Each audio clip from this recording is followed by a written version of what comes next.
Hello दोस्तों, मैं Shambhu Kumar competitive club में आप सभी को स्वागत करता हूं। मेरे दोस्त, आप जुड़ चुके हैं बिहार दरोगा के टेस्ट सीरीज में और आप देख रहे हैं संभव एक्सप्रेस। संभव एक्सप्रेस के साथ आपको याद रखना मेरे साथ ही अब की बार ले लो स्टार। चलिए अब की बार ले लो स्टार के साथ में हम चलते हैं टेस्ट सीरीज के दुनिया में और देखते हैं आज का क्वेश्चन क्या है। तो आपको पता होगा कि पिछले वीडियो का 50 नंबर का क्वेश्चन दोस्त मैं आप लोगों के लिए छोड़ा करता हूं, जिसका आंसर जो है आप लोग बहुत बेतरीके से आप लोग दिए हैं। कुछ बच्चे सही भी दिए हैं और कुछ लोग गलत कर दिए हैं। चलो देखता हूं, मैं क्वेश्चन को पढ़ता हूं और आप ऑप्शन देखेंगे क्या इसका ऑप्शन है और क्या इसका आंसर है।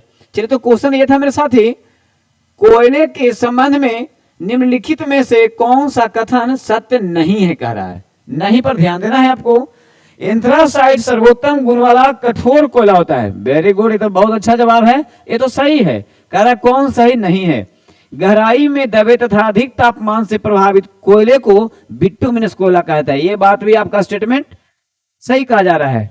लिग्नाइट एक निम्न कोटि का भूरा कोयला होता है, बिल्कुल सही यहां तक है।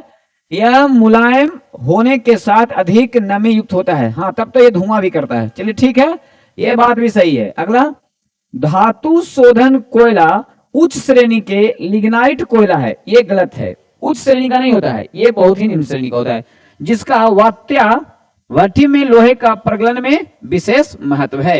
ये बात जो है ये बिल्कुल आपका स्टेटमेंट गलत है। इसलिए क्वेश्चन नंबर 50 का जो आंसर होगा मेरे साथी वो आपका बिल्कुल सही और सटीक डी नंबर का ऑप्शन सटीक होगा।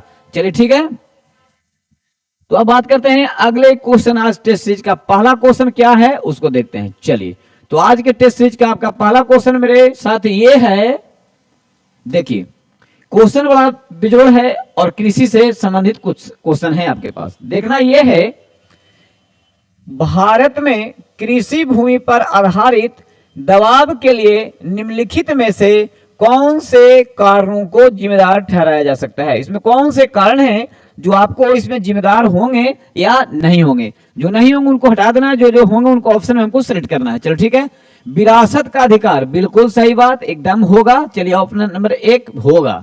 आलाभकारी भूमि जोत का आकार बिल्कुल ये भी होगा। तो चलते हैं हम 2 के पास भी सही होगा।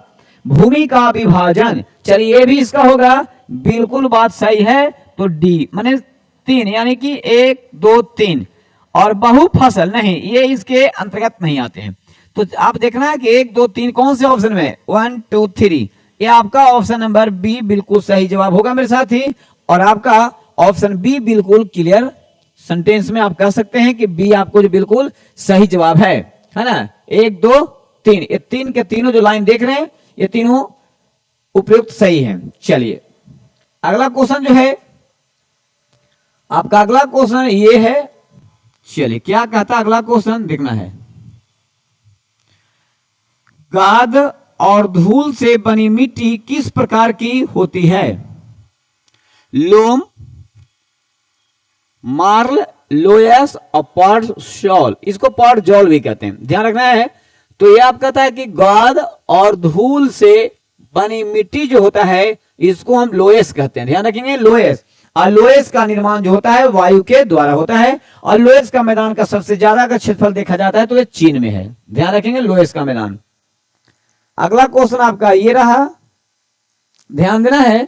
क्या कहता है, ब्राजील के उष्णकटिबंधीय घास स्थल के मैदानों को हम किस नाम जानते हैं। प्रेरी, पंपास, लानोज, कंपोस, क्या कह सकता है।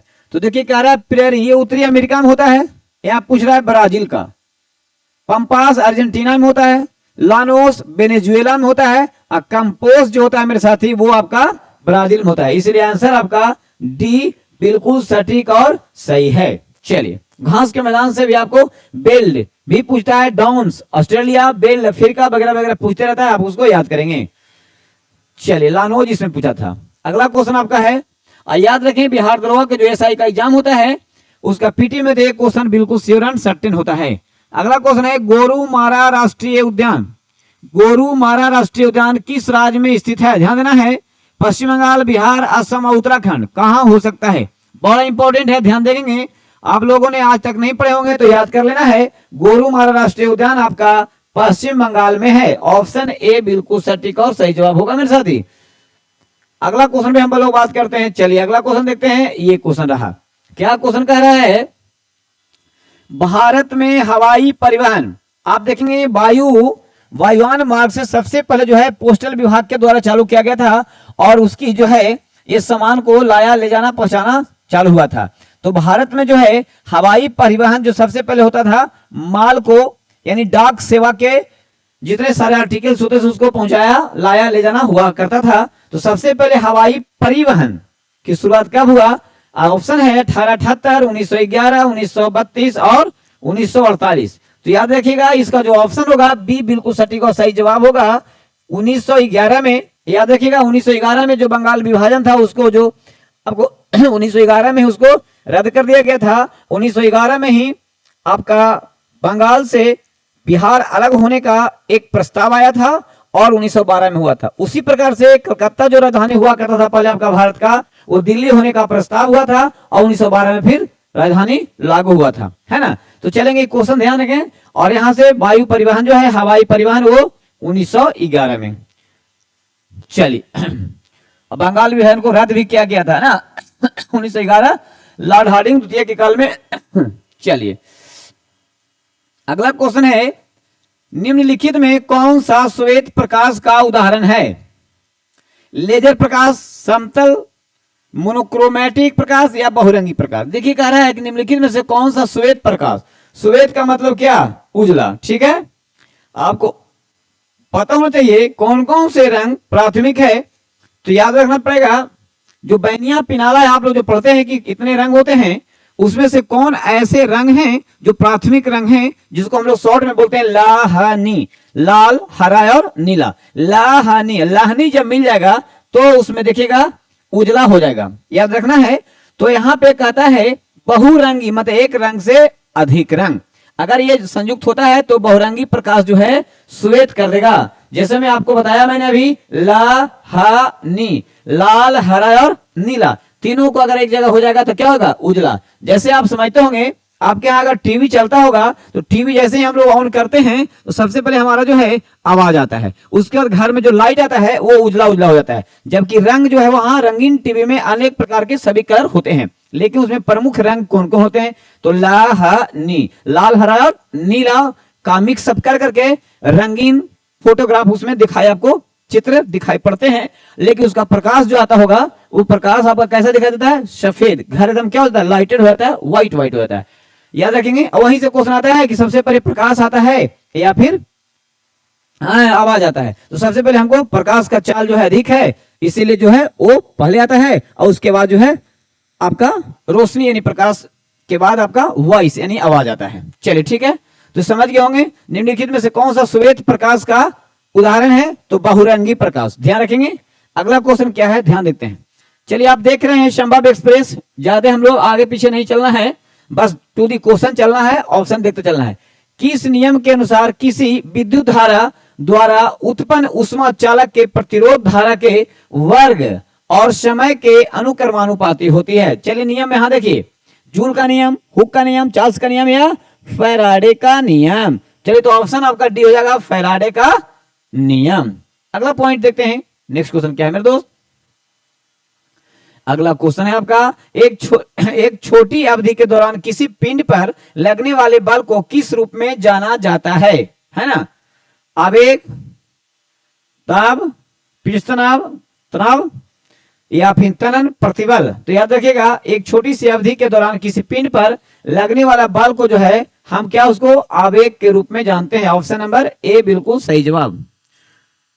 अगला क्वेश्चन क्या कहता है सुनिएगा, ध्यान से देखना है, बड़ा इजी क्वेश्चन है। निम्नलिखित में कौन सा विकल्प प्रतिध्वनि उत्पन्न करता है? जब ध्वनि परावर्तित होती है, जब ध्वनि तरंगे किसी ठोस माध्यम से होकर गुजरती है, जब ध्वनि तरंगे किसी तरल माध्यम से होकर गुजरती है, जब ध्वनि तरंगे निर्वात से होकर गुजरती है। आप ध्यान देना है, पहले क्वेश्चन को समझिए। निम्नलिखित में से कौन सा विकल्प प्रतिध्वनि उत्पन्न करता है? प्रतिध्वनि, प्रतिध्वनि तो तब होगा ना जब वो कहीं से इको समझ में आ रहा, जब टकरा करके परावर्तित होगा, जब ध्वनि परावर्तित होती है। यही आंसर आपका ऑप्शन नंबर ए बिल्कुल आपका सटीक और सही जवाब है मेरे साथी। नेक्स्ट क्वेश्चन की तरफ बढ़ते हैं। अगला क्वेश्चन आपका ये है, क्या क्वेश्चन है अगला, ध्यान देना है।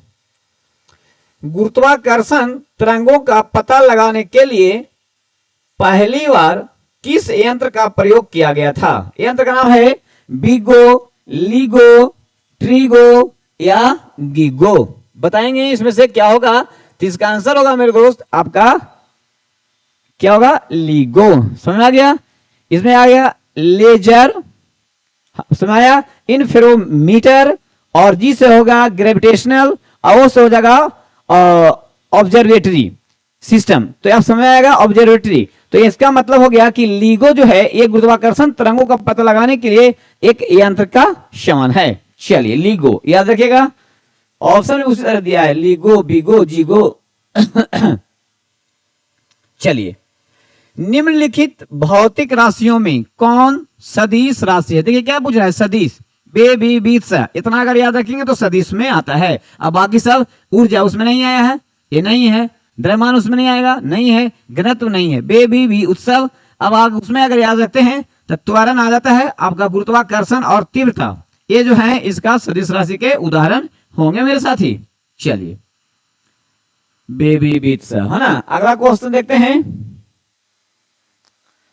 एक क्षण चुंबक के अंदर चुंबकीय बल रेखाओं के संबंध में निम्नलिखित में से कौन सा कथन सही है? अस्तित्व में न होता है, चुंबक के न ध्रुव, एन ध्रुव से एस ध्रुव, एन का मतलब नॉर्थ, एस का मतलब साउथ, मतलब उत्तरी ध्रुव और दक्षिणी ध्रुव, समझने का प्रयास करिएगा। या चुंबक के एस ध्रुव से माने साउथ, दक्षिणी ध्रुव से एन ध्रुव माने नॉर्थ। क्षण चुंबक के अनुप्रस्थ काट के क्षेत्रफल के निर्भर करते हैं। आपको याद रखना है कि एक क्षण चुंबक के अंदर अगर चुंबकीय बल रेखाओं का संबंध हो तो याद रखना है उसकी जो वो साउथ से क्या होगा, साउथ से नॉर्थ की तरफ होता है। याद रखिएगा, आपका answer number C, option number C बिल्कुल सही जवाब होगा, साउथ से नॉर्थ की तरफ। याद रखना है कि उसका जो हमेशा मुख होता है वो नॉर्थ की तरफ अभिमुख होता है, ध्यान रखिएगा। अपक्षय की प्रक्रिया के दौरान सर्वाधिक अस्थायी खनिज कौन है? बताइए अपक्षय के हिसाब से, क्वार्ज, ओलिविन, पाइरोक्सिन, एम्फीबोल, क्या हो सकता है? तो याद रखिएगा ये होगा आपका क्वार्ज। याद रखेंगे क्या होगा? क्वार्ज इसका सही और सटीक आंसर होगा। चलिए नेक्स्ट पॉइंट देखिएगा,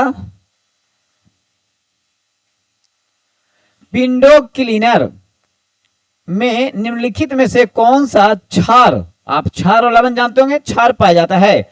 magnesium hydroxide, ammonium hydroxide, sodium hydroxide, calcium hydroxide, क्या हो सकता है? याद रखेंगे इसमें जो होगा विंडो क्लीनर में जो होता है वो होता है आपका option number B, ammonia, ammonium chloride होता है मेरे साथी। Clear, ammonium chloride. Next question आपको यहां पे देखना है, निम्नलिखित में से किस नियम के अनुसार विद्युत अपघट्य विलयन में पारित होने वाले विद्युत की समान मात्रा द्वारा मुक्त होने वाले विभिन्न पदार्थों की मात्रा उनके रासायनिक तुल्य भार के समानुपाती होता है? देखिए इसमें से किन के, जोसेफ फेरे के अनुसार, जॉन डाल्टन या माइकल फैराडे, अल्फ्रेड नोबेल, क्या हो सकते हैं?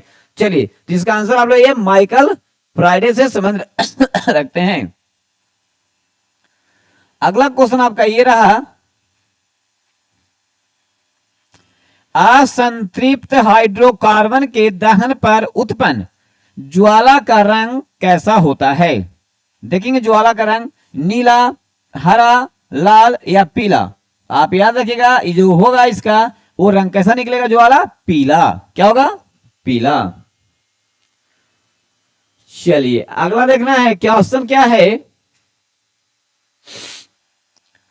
क्षारीय मृदा धातुओं के परमाणु क्रमांक, परमाणु क्रमांक पूछा जा रहा है, के अनुसार निम्नलिखित, मतलब ये समय से कौन सा सही क्रम है?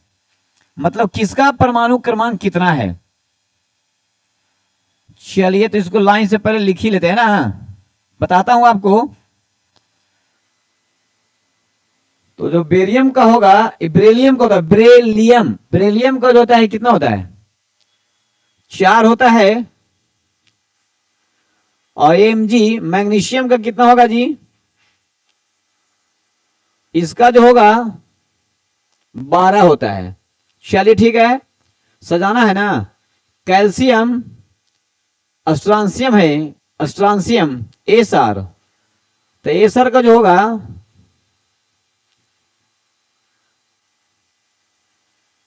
38 होगा, इसका 38 होता है। और कैल्शियम, कैल्शियम का कितना होगा 20 होगा, 20। और एक लास्ट में बेरियम, तो आपका बेरियम की कितना होता है, बेरियम को हो जाएगा, बेरियम को हो जाएगा 56। अब इसमें से खोज को सजाना है सबसे कम, सबसे कम है 4, तब बीई बेरियम, बेरियम के किस में है, तब बीई, तो ये दोनों तो ऐसे कट गया, तो एक ये भी होगा और एक ये भी हो गया। ठीक है, 4 के बाद देखना है एमजी होता है 12, एमजी किस में है, चलिए ये भी 12, ये भी 12। उसके बाद 12 के बाद इसमें ऑप्शन कौन आएंगे, 20 आएंगे। सी ए कैल्शियम किस में है, तो इसमें ये सर नहीं होगा कैल्शियम। ठीक है, 20 के बाद कौन होगा 38, 38 किसका है एसआर, तब 38 एसआर। अब तो पकड़ा ही गया, इसका हो गया 56। चलिए आपका ऑप्शन नंबर बी है, इसमें परमाणु संख्या पूछा जा रहा है और कह रहा है सही क्रम क्या है, तो इसमें देखना है सही क्रम 4, और घटते क्रम में भी हो सकता है पूछ दे, लेकिन घटते क्रम में कोई ऑप्शन नहीं है, कोई बात नहीं है, नहीं घटते क्रम ऑप्शन नहीं है।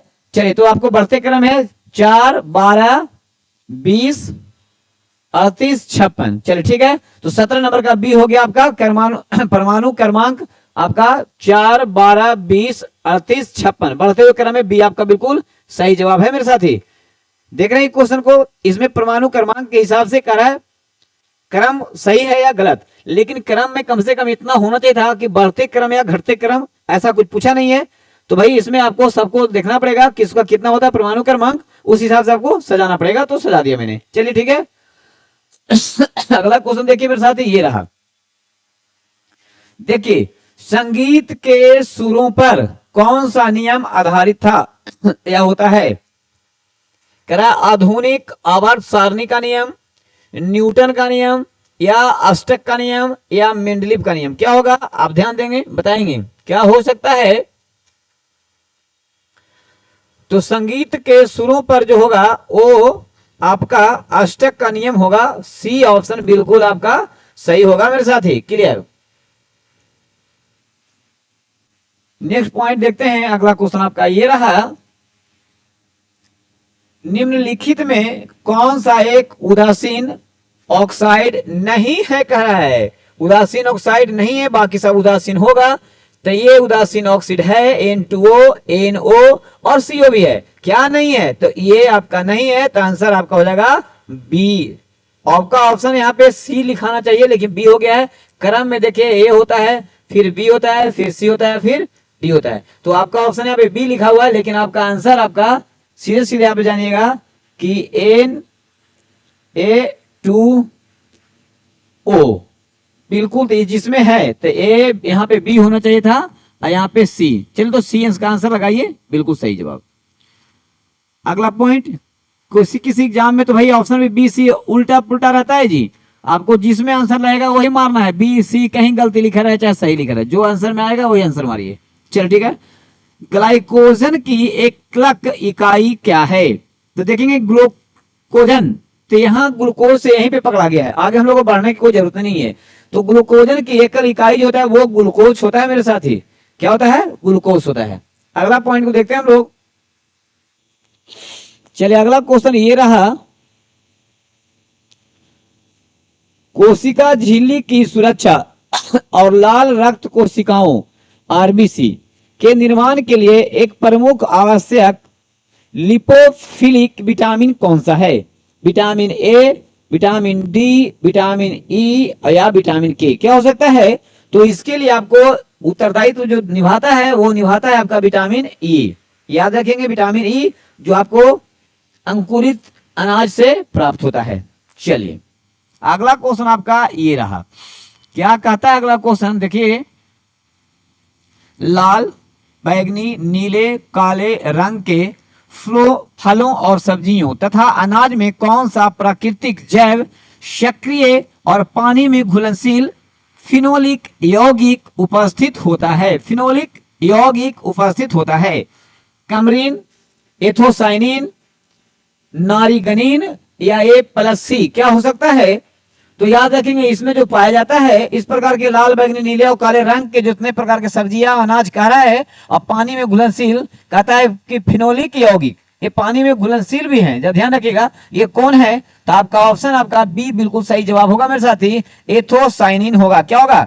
एथोसाइनिन होगा। चलिए अगला क्वेश्चन देखना है आपको। निम्नलिखित में से कौन पौधे की जड़, पौधे की जड़ प्रजाति के, जड़ प्रजाति जो भी फसल होगा, कोई भी पेड़ होगा, कोई भी पौधा, कोई भी प्लांट होगा, उसकी जड़ जो प्रजाति है उसका मुख्य कार्यों में शामिल नहीं है। क्या उसका मुख्य कार्यों में शामिल नहीं है? देखना है पौधे के हिस्सों को भोजन की आपूर्ति, मिट्टी से जल का अवशोषण, मिट्टी से जल का अवशोषण तो होवे करेगा जी, मिट्टी से खनिज का अवशोषण तो जड़ करवे करेगा, पौधों के हिस्सों को उचित लंगर प्रदान करने, तीनों करेगा। कौन नहीं करेगा? तो पौधे के हिस्सों को भोजन की आपूर्ति, ये उसके जड़ के काम नहीं है, भोजन के रूप में प्राप्त करना पत्तियों का काम है। चलिए ठीक है, तो ऑप्शन ए बिल्कुल सटीक और सही आंसर हुआ मेरे दोस्त। आगे क्वेश्चन देखते हैं। भोजन और ऊर्जा की कमी के कारण होने वाले गंभीर अल्प पोषण को क्या कहा जाता है? क्वाशियोरकर, अपक्षय, सूखा रोग या मनोभ्रंश। आप याद रखना है कि भोजन और ऊर्जा की कमी, जिन छोटे छोटे बच्चों को है ना, अगर वो भोजन देख रहे हैं, भोजन और उसमें एनर्जी वाले जो भी चीजें होती हैं नहीं अगर मिलता है, उसमें कभी कभी प्रोटीन की भी कमी होती है, वसा की भी कमी, तो इन सारे कमी वाले जो भोजन उनको मिलते हैं उससे जो है कौन से गंभीर अल्प पोषण, मतलब लगेगा कि कुपोषण का शिकार हो गया है, उसमें भरपूर पोषण नहीं होगा, तो उस बच्चे को देखेंगे कौन सा रोग होगा, तो बेचारे को चमड़ी के साथ साथ हड्डी भी नजर आने लगेंगे और हो जाएगा सूखा रोग। क्या हो जाएगा? उसको सूखा रोग हो जाएगा, कुपोषण के शिकार हो जाता है। चलिए अगला क्वेश्चन आप देखिए क्या कहता है। निम्नलिखित में से कौन सा विटामिन B1, क्या लगता है? B1 के कमी से होने वाले बेरी बेरी रोग का लक्षण नहीं है। बेरी बेरी अगर रोग होगा तो अंगों में, हाथ और पैर में क्या होंगे? दर्द होंगे भैया, ये बात सही है। ये कह रहा कौन से बेरी बेरी रोग होने का लक्षण नहीं है? बोलने में कठिनाई होगा, बिल्कुल बोलने में कठिनाई होगा, आंखों की अनैच्छिक गति बिल्कुल, लेकिन कह रहा क्या नहीं होगा? तो धीरे धीरे घाव का भरना, ये उसका लक्षण नहीं है। ये भैया विटामिन सी वाला में ये लक्षण दिखाता है कि अगर आपका विटामिन सी भरपूर मात्रा में रहेगा तो घाव जल्दी भरेगा, अगर कमी रहेगा तो धीरे धीरे भरेगा, तो ये उसका है। यहाँ पूछ रहा है B1 का, नॉट CO1, ये पूछ रहा है B1, तो इसमें जो है ये सारे चीज जो है होते हैं और नहीं होते हैं वाला ये है, क्योंकि ये सी में होता है, इसलिए इसका आंसर आपका डी होगा। चलिए आगे बढ़ते हैं क्वेश्चन को लेकर के। गर्भनाल में कितनी धमनियां होती हैं? देखिएगा गर्भनाल में कितनी धमनियां होते हैं? 2, 3, 4, 5। तो याद रखेंगे बहुत सटीक जवाब है आपका, गर्भनाल 2 होते हैं। क्या होते हैं? 2 होते हैं। चलिए अगला क्वेश्चन आपका ये रहा। उत्कीय परीक्षण के लिए कोशिका द्रव लाल रक्त कणिकाओं, कोलेजन और पेशी तंतुओं को अभिरंजित करने के लिए इस्तेमाल किया जाता है या इस्तेमाल किए जाने वाले उत्क्रमणीय प्रतिदीप्तशील लाल, अम्लीय और रंजक निम्नलिखित में से कौन सा है? कौन सा है? ध्यान देना है। इरोसिन, सैफरेनिन, क्रिस्टल वायलेट, एलिजरीन क्या हो सकता है? तो ध्यान देंगे इसमें जो होगा वो होगा आपका इयोसिन। क्या होगा? इयोसिन होगा मेरे साथी।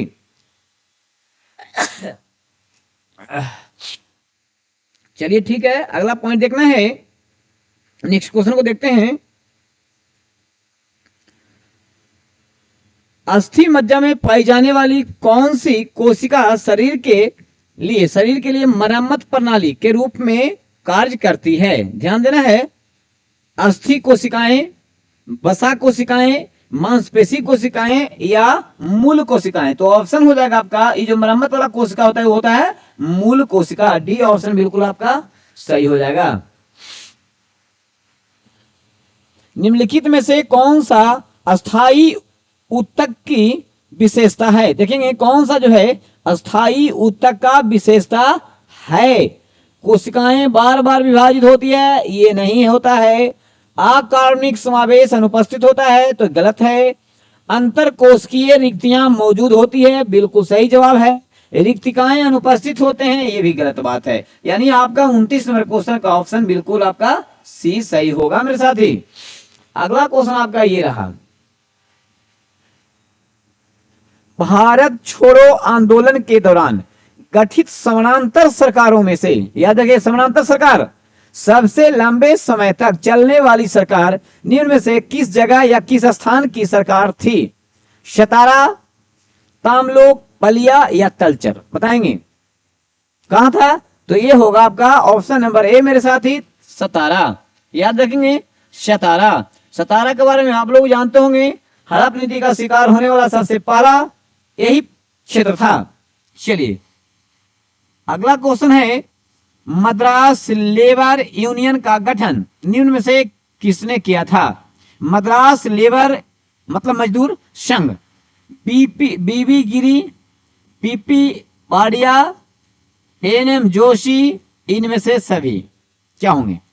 तो मद्रास में मजदूरों का जो संघ बना था, लेबर यूनियन बना था, वो संगठन करने वाले कौन आदमी थे? तो आपका ऑप्शन बी होगा मेरे साथी, पीपी वाडिया। क्या होंगे? पीपी वाडिया। अगला क्वेश्चन ये रहा 1931 में, ध्यान देना है 1931 में। देखिएगा यहाँ पे कुछ घटना घटा है जो 1931 में, निम्न में से कौन सी घटना सबसे पहले घटित हुई है? इसका मतलब है कि इसमें से जितना भी आप देख रहे हैं, जितना भी देख रहे हैं, सब कितना में हुआ भैया? तो सब हुआ है 1931 में। लेकिन कह रहा सबसे पहले कौन सी घटना घटी है? ध्यान देंगे तो चंद्रशेखर आजाद, चंद्रशेखर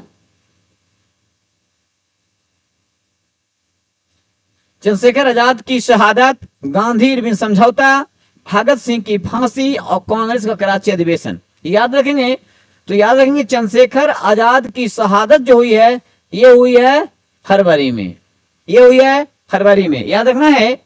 और गांधी इरविन समझौता ये हुआ है 5 मार्च को। चलिए, और भगत सिंह की फांसी यहां पे देख लेना है।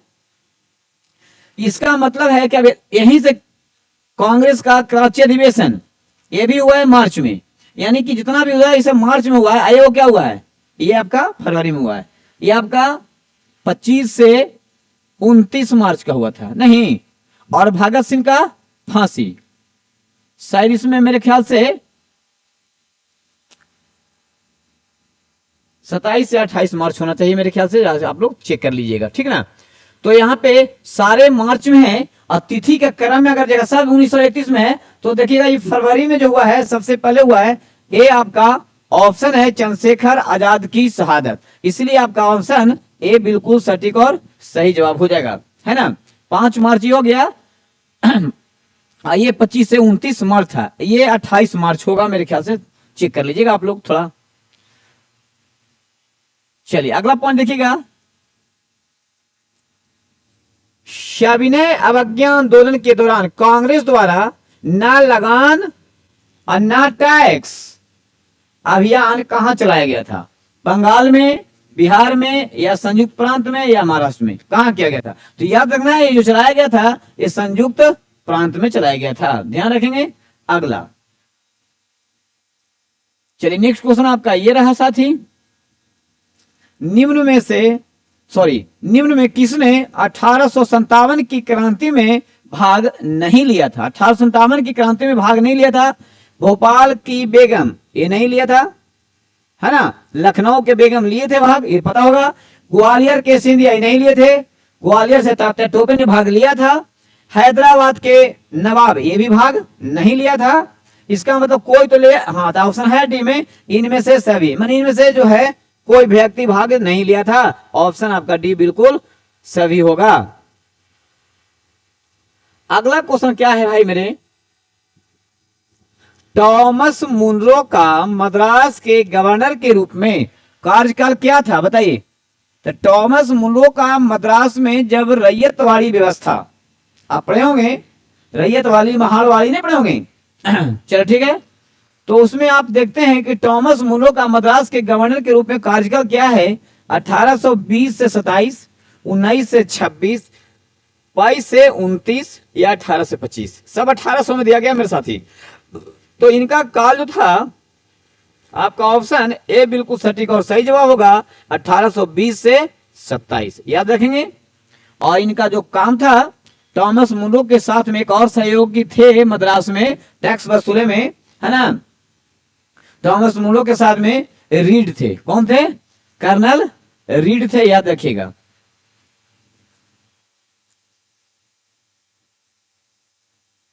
नेक्स्ट क्वेश्चन आपका ये रहा, कांग्रेस के किस अधिवेशन में कांग्रेस के सदस्यों को खादी वस्त्र पहनना अनिवार्य कर दिया गया था? बहुत वीआईपी क्वेश्चन है मेरे दोस्त, इसको आप एग्जाम में याद करके रखिएगा, नेक्स्ट एग्जाम में आने वाला है।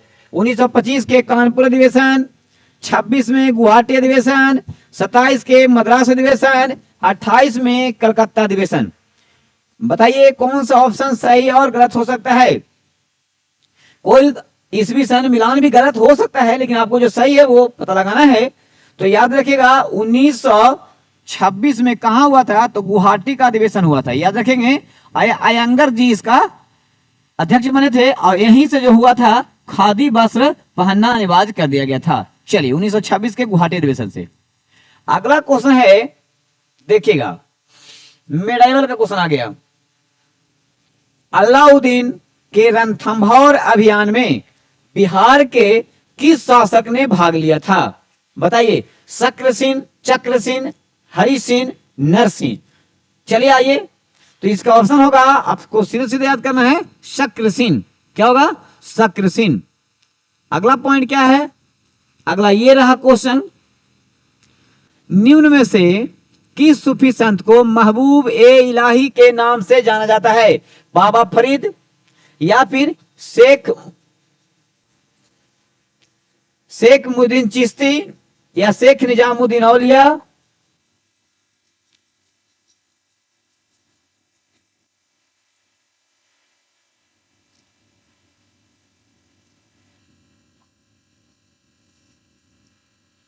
चलिए ठीक है, शेख निजामुद्दीन औलिया कोई नहीं, तो याद रखेंगे क्वेश्चन नंबर 38 का सी होगा इसका आंसर, ठीक ना। एक मिनट,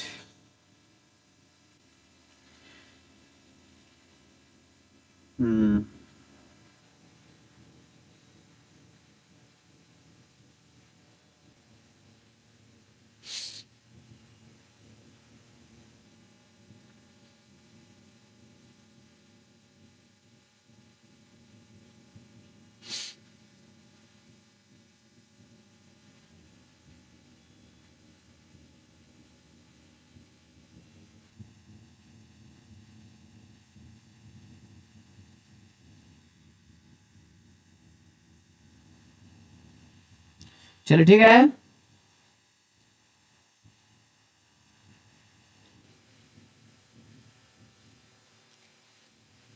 चलिए हो गया 38 नंबर क्वेश्चन।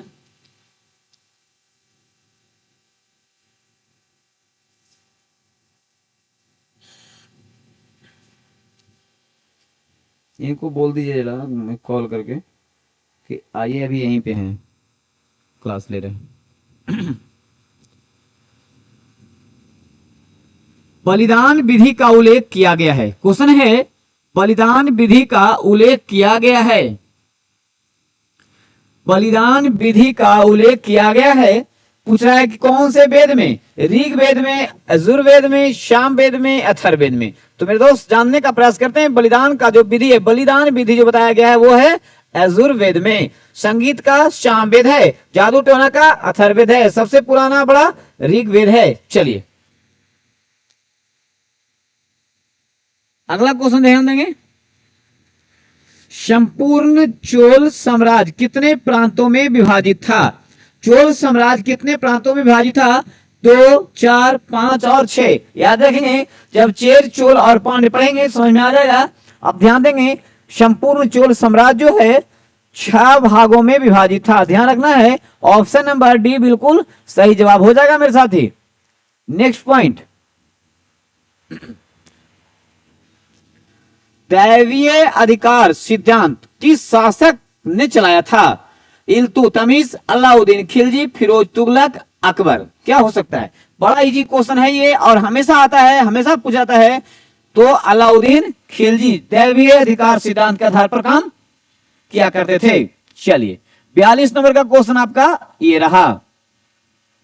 राजकोषीय नीति संबंधित है, राजकोषीय नीति संबंधित है मौद्रिक नीति से, बैंकिंग व्यवस्था से, आर्थिक प्रगति से, सरकार की प्राप्तियों से। याद रखेंगे, जब राजकोषीय कह रहा है तो उसमें सरकार की प्राप्त धन से होगा, प्राप्तियों से होगा। ऑप्शन नंबर डी बिल्कुल सटीक और सही जवाब होगा।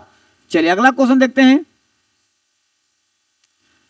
अगला क्वेश्चन है मेरे साथी, पार्टिसिपेटरी नोट पी नोट्स किससे संबंधित है? घरेलू निवेश, विदेशी संस्थागत निवेश, सरकार द्वारा निवेश, कंपनियों द्वारा निवेश। तो याद रखेंगे, जो पार्टिसिपेटरी नोट्स कहा जाता है वो संबंध रखता है आपका विदेशी संस्थान के निवेशक से। आपका ऑप्शन बी सही जवाब होगा मेरे साथी। चलिए अगला क्वेश्चन आपका फटाफट देखिए। प्रधानमंत्री मुद्रा योजना के अंतर्गत दिए जाने वाले 3 प्रकार के ऋण कौन से हैं जी? शिशु ऋण, किशोर ऋण, तरुण ऋण, वरिष्ठ नागरिक ऋण। क्या हो सकता है? तो इसमें से आपका शिशु ऋण होगा, किशोर ऋण होगा और तरुण ऋण होगा। 1 2 3 कहां है? 1 2 3 ऑप्शन 1 में 1 2 3 होगा मेरे साथी। चलिए नेक्स्ट क्वेश्चन को देखते हैं। अगला क्वेश्चन आपका ये रहा है, 45 नंबर का क्वेश्चन है, निम्न में राजस्व व्यय के अंतर्गत शामिल नहीं होता है। राजस्व में क्या शामिल नहीं होगा?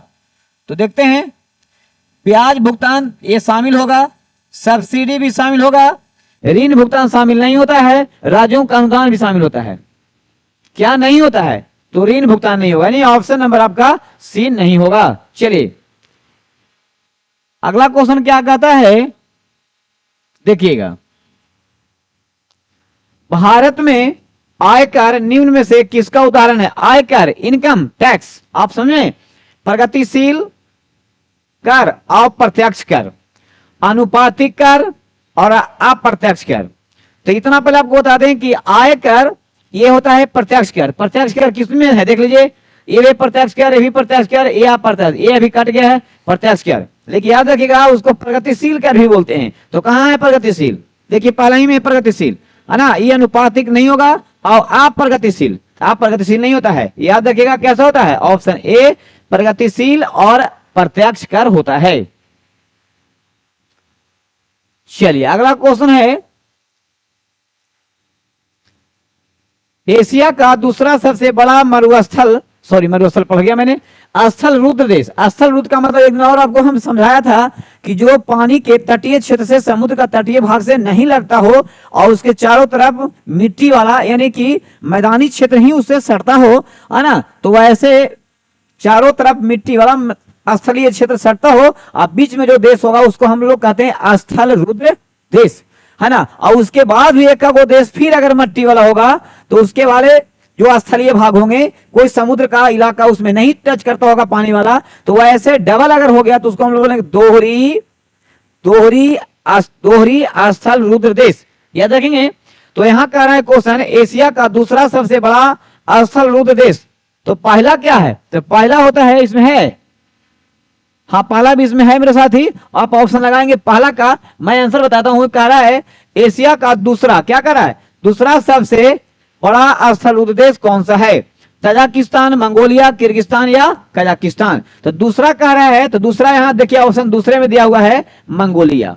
चलिए आप पहला टिक लगा लिए। तो पहला होता है आपका, एक में देखिए कजाकिस्तान, एक में क्या होता है? कजाकिस्तान, और 2 में क्या होता है? मंगोलिया। यह ध्यान रखना है। चलिए ऑप्शन क्लियर हुआ, आपको मैंने समझाया स्थल रुद्र और दोहरी स्थल रुद्र देश। चलिए सेकंड लास्ट क्वेश्चन आज का आपका ये रहा, निम्न में से मतलब इनमें से किसमें जातीय विविधता सर्वाधिक पाई जाती है। जातीय विविधता का मतलब क्या होता है? जैव विविधता।